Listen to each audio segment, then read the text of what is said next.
Assalamualaikum warahmatullahi wabarakatuh. Perkenalkan, nama saya Artafis Ananta dengan NIM 122490035 dari program studi Rekayasa Instrumentasi dan Otomasi. Di sini saya ingin menjelaskan tentang progres pada divisi non teknikal pada minggu ke-10. Untuk progresnya sendiri itu melanjutkan pengerjaan dari jurnal kelompok yang membahas tentang perancangan sistem smart fluid berbasis PLC dan HMI untuk otomatisasi pembuatan rujak menggunakan sistem konveyor. Jadi di tahap ini tuh lebih fokus pada bagian penulisan jurnal, mulai dari membaca ulang isi jurnal ini, terus sama merapikan dari isi pembahasannya gitu, sampai memastikan setiap bagiannya itu udah kesusun lah dengan jelas gitu, dan kalau dibaca itu bisa nyambung lah. Mungkin kalau dijelasin secara singkat itu jurnal ini membahas tentang rancangan atau semacam alat otomatis untuk membuat rujak. Untuk idenya sendiri itu proses pembuatannya ini biasanya masih dilakukan secara manual gitu kan, banyak masih di luar gitu, masih secara manual, sampai mulai dari milih buahnya, nyiapin wadahnya, sampai menambahkan sambalnya. Nah dari situ tuh muncul kayak sistem ini tuh bisa dilakukan secara otomatis gitu, menggunakan teknologi otomasi industri gitu. Jadi nantinya tuh pengguna tinggal memilih misalkan nih kayak buah apa itu yang kita pengen, melalui semacam layar HMI, terus memilih juga tingkat kepedasan sambalnya mau seberapa.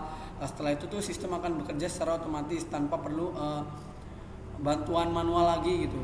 Menurut saya itu konsep ini tuh menarik gitu, menggabungkan makanan tradisional dengan teknologi yang lebih modern. Bagus lah menurut saya. Pada jurnal ini juga dijelaskan kayak bagian-bagian komponennya gitu.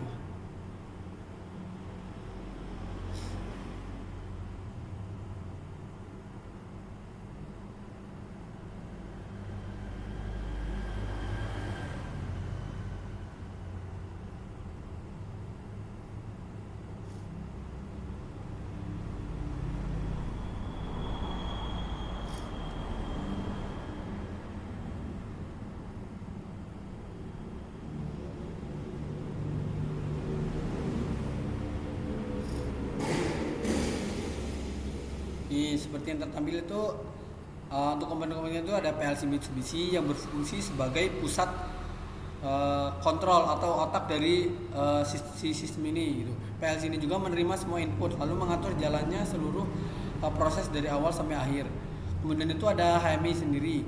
HMI juga digunakan sebagai tampilan antarmuka pengguna. Lewat HMI ini juga pengguna bisa memilih menu dengan lebih mudah. Selain itu juga ada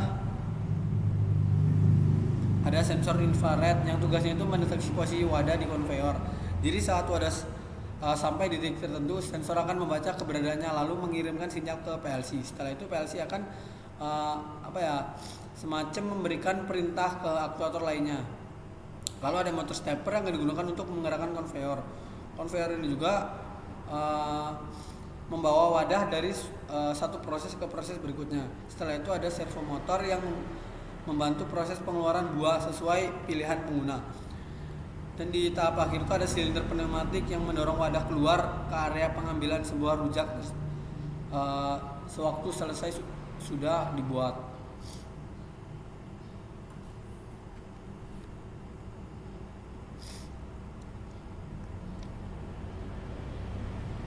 Mungkin selain membaca sama memahami isi jurnal ini, di progres ini juga lebih mendalami alur kerja sistem lewat diagram blok dan flowchart yang ada di dalam jurnal ini.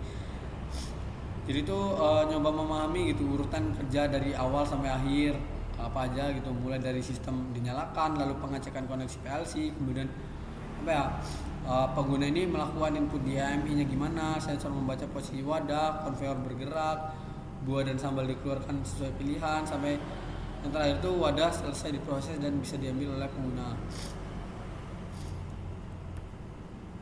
Mungkin dari pengerjaan jurnal ini jadi lebih paham gitu bagaimana sistem otomasi industri bisa diterapkan dalam kehidupan sehari-hari, bahkan di bidang makanan seperti penyajian rujak. Biasanya kita melihat PLC atau HMI itu digunakan di pabrik atau industri besar gitu kan. Tapi ternyata bisa juga diterapkan untuk inovasi seperti inilah yang tidak terlalu besar gitu. Mungkin bisa dibilang itu untuk progres pada minggu ke-10 ini juga bisa dibilang fokus cuman ngelanjutin penyusunan jurnal sekaligus memperjelas isi pembahasannya. Di situ juga memastikan setiap bagian seperti yang awal itu ada pendahuluan, metode penelitian, sama apa ya, perancangan sistem. Nah, itu tuh sama alur kerja lah yang terakhir itu. Harapannya tuh jurnal ini tuh bisa menjadi dokumentasi yang jelas gitulah terkait rancangan alat smart fluid yang sedang dikerjakan lah. Kurang lebih itu progres yang saya kerjakan pada minggu ke-10, yaitu pada divisi non teknikal.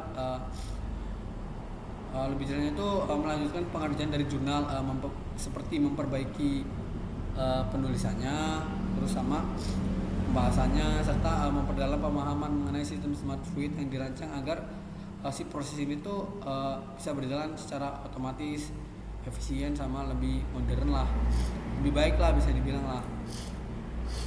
Mungkin segitu saja video progres saya pada minggu 10. Saya akhiri, wabillahi taufiq wal hidayah. Wassalamualaikum warahmatullahi wabarakatuh.